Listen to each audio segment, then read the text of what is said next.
চেন্নাই হেরে গেছে, চেন্নাই কোয়ালিফাই করতে পারে নাই প্লে অফে।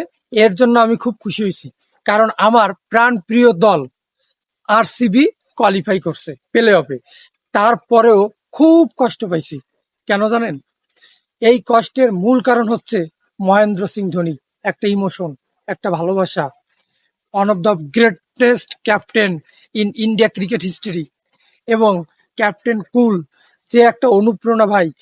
হাজার বিপদে, হাজার প্রবলেমের ভিতর কি করে মাথা ঠান্ডা রেখা, কি করে মাথা কুল রাখা সঠিক ডিসিশনটা বের করে নিতে হয়, এবং কঠিন সময়ে কি করে পরিস্থিতি সামাল দিতে হয়, যেটা শেখার একমাত্র মানে মোটিভেশন যেটা মহেন্দ্র সিং ধোনি।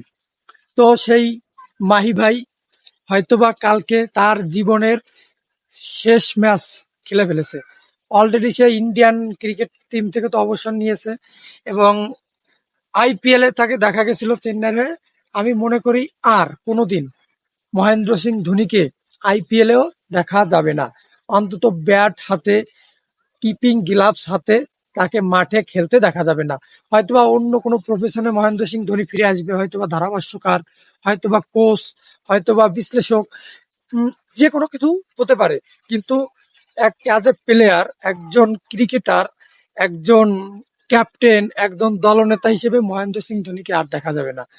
আরসিবি জেতায় যতটা না খুশি হয়েছি, যখন বিপরীত সাইডে দেখছি এমএস ধোনির মুখ, এবং যখন দেখছি তিনি আর খেলবে না, তিনি অবসরে চলে যাবে, তার 42 বছর বয়স, এমনি খেলার বয়স নেই, তারপরও তাকে দেখলে ভাই ভালো লাগে। মহেন্দ্র সিং ধোনি তো তো মহেন্দ্র সিং ধোনি অবসর নেবে, একটা মানে ইন্সপিরেশন, একটা পার্সন, সেরা ক্রিকেটার। এই জন্য খুব কষ্ট লাগতেছে ধোনির জন্য।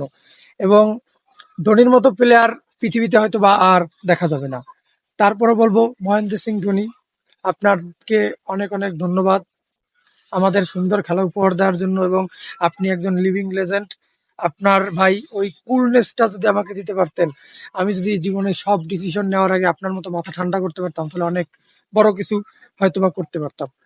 তো ভিডিওটা শেষ পর্যন্ত দেখবেন। চ্যানেলে নতুন হয়ে থাকলে সাবস্ক্রাইব করবেন, বেল নোটিফিকেশনটা অল করবেন। দেখা হবে নেক্সট কোনো ভিডিওতে। ততক্ষণ সুস্থ থাকবেন, ভালো থাকবেন।